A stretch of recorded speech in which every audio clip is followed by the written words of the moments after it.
দুনিয়ার আমার কোনো কিচ্ছু লাগতো না, শুধুমাত্র আমার মা বাবার দোয়া থাকলেই হবে আর আল্লাহর অশেষ মেহেরবানি থাকলেই হবে।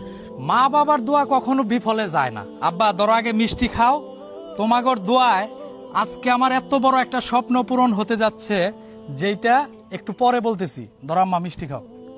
আব্বা তোমাগর দোয়ায় আমি সৌদি আরবে হাজি হোটেল নিছি। ভালো গেছে তো আমাকে দোয়াই তো আগে হবা।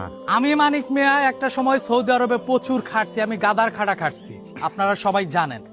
আজকে আমি সেই মানিক মিয়া, আল্লাহর রহমতে আমার মা বাবার দোয়া ছিল, আমার থাকার কোনো জায়গা ছিল না, আর সেই মানিক মিয়া আমি এখন সৌদি আরবের মক্কাতে হোটেল নিচ্ছি। আর বিশেষ করে এই হোটেলে থাকবে হচ্ছে হাজিরা, যারা উমরা করতে যাবে, যারা বড় হজ করতে যাবে, তাদের জন্য সুব্যবস্থা রয়েছে।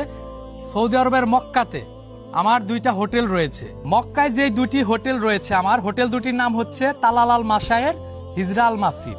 এই দুইটা হোটেলে